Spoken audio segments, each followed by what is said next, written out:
નમસ્કાર, આપ જોઈ રહ્યા છો સ્પાર્ક ટુડે ન્યૂઝ। જંબુસરના કાવીકંબોઈ ખાતે સ્તંભેશ્વર મહાદેવનું મંદિર, જ્યાં મુખ્યમંત્રી ભૂપેન્દ્રભાઈ પટેલ દર્શન કરવા માટે પધાર્યા। જંબુસરમાં ગુજરાતના મુખ્યમંત્રી ભૂપેન્દ્રભાઈ પટેલ હેલિકોપ્ટર દ્વારા તેમનું આગમન થયું।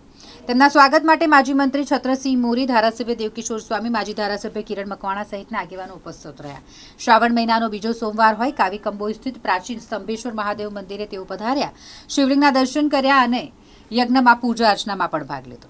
આ પ્રસંગે મુખ્યમંત્રીએ જંબુસર નગરપાલિકા વિસ્તાર માટે 32.75 કરોડ રૂપિયાના વિકાસની યોજનાઓની ભેટ જાહેર કરી। સાથે 32.75 કરોડના ખર્ચે નિર્માણ થનારી ભૂગર્ભ ગટર યોજનાનું ખાતમુહૂર્ત કરી સ્થાનિક જનતાને મહત્વની સુવિધા આપવાનું વચન આપ્યું। રાજ્યના કર્મઠ અને નિષ્ઠાવાન અને કહેવાય કે મૃદુ સ્વભાવના એવા રાજ્યના મુખ્યમંત્રી ભૂપેન્દ્રભાઈ પટેલ આજરોજ 4 તારીખને સોમવારે સ્તંભેશ્વર મહાદેવના દર્શન, અર્ચના, પૂજા અને અભિષેક માટે પધારેલ હતા।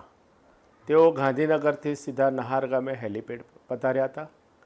ત્યાં આવીને સમગ્ર ગ્રામજનો, કાર્યકર્તાઓ, સંગઠન, ચૂંટાયેલા તમામ લોકોને મળ્યા છે અને અહીંયાથી સીધા સ્તંભેશ્વર પૂજા કરવા ગયા છે।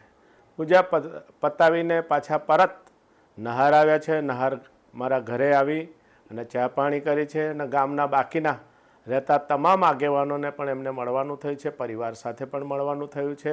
ને આ મુખ્યમંત્રી એક એવા છે કે ગુજરાતમાં એમના આવ્યા પછી કોઈ પણ પ્રકારના પ્રશ્નો ઊભા થવા દીધા નથી।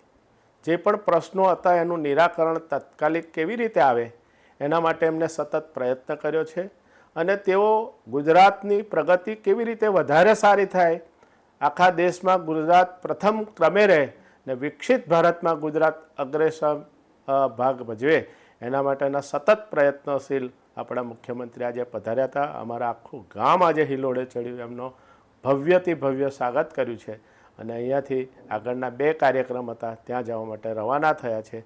ફરીથી આ બધાને વતી, ગામજનો વતી, કાર્યકર્તાઓ વતી અને વિસ્તારના પ્રજા વતી મેં ભૂપેન્દ્રભાઈનો ખૂબ આભાર માન્યો છે અને અભિનંદન પાઠવ્યા છે। ભારત માતા કી જય, વંદે માતરમ।